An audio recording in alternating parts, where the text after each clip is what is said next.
So I went to college at Texas State and got my degree in photography. I did not initially want to do weddings. I wanted to just kind of stick to portraits because that felt safe. Weddings, they're a different world, and it was just a little daunting. After I got married in 2011, I was just in love with my wedding photographer that I used. She was like a celebrity to me. After I got married, she was looking for a second shooter, and so I reached out to her, and I would love to second shoot and try it out, and she was exclusive to weddings. So yeah, it ended up being weddings, and I learned so much from her, how she so quickly moves with clients and is directing clients so professionally and gets exactly what she needs. And so it was really amazing to watch her just so professionally go about a day, and I really learned a lot from her. So I did that with her for several years, and gosh, shot like 100 weddings with her at least. That's what kind of gave me the confidence to start doing weddings on my own. And then I went full-time weddings and no more portraiture in 2015.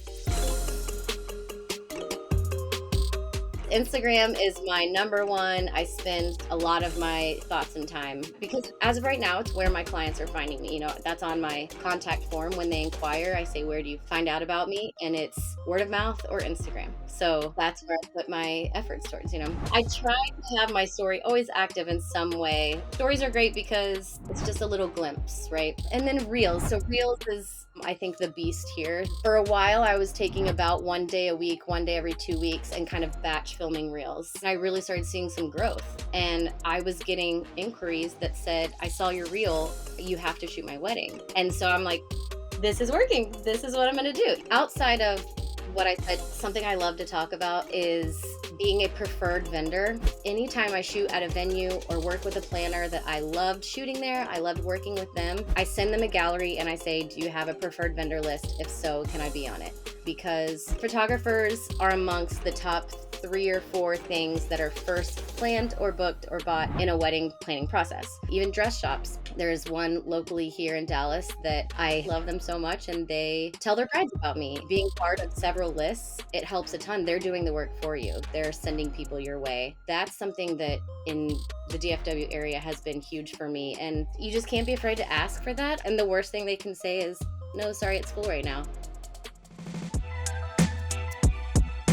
Obviously, shooting weddings, if you're full-time, if you're shooting a lot of them, it's a lot more photos that you're dealing with, right? Making that a lot more to edit, a lot more time spent afterwards. I was doing it pretty much all myself, but now that I'm full-time weddings, I've realized that it's okay and encouraged to use resources for help, like ShootDotEdit. I say this all the time. ShootDotEdit has like saved my business. Something that I love, and I would do it even if I was just getting this out of it, honestly, is the reception photos with crazy DJ lights changing every 2 seconds. If you're looking at 300 of those and you can't do a copy and paste to each one because one is blue and then one is purple and then one is green and red. To not have to worry about the reception at all, getting those back and they just look perfect and white balanced, and like that has been just such a time saver.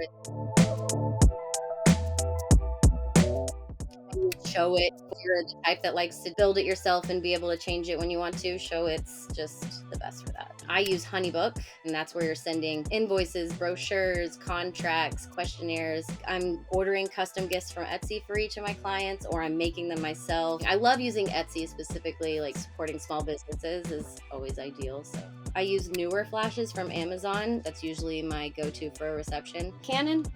I currently have 2 R6s. I did just do the R50mm and the R70-200. Any 50mm fans, I know you love the L series using the adapter, but there's never been a better purchase, I think, in gear. It is unmatched. It's amazing. I know a lot of wedding planning is stressful, so I try to be the not stressful part of it and to be the fun part of it.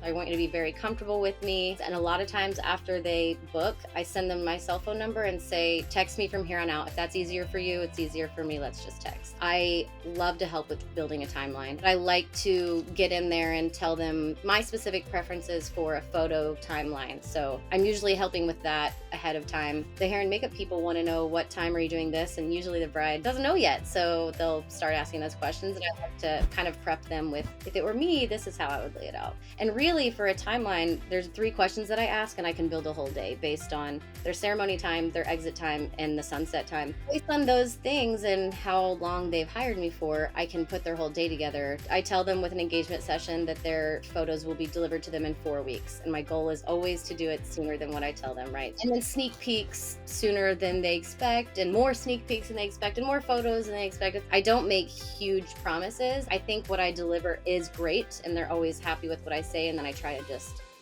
give more than that.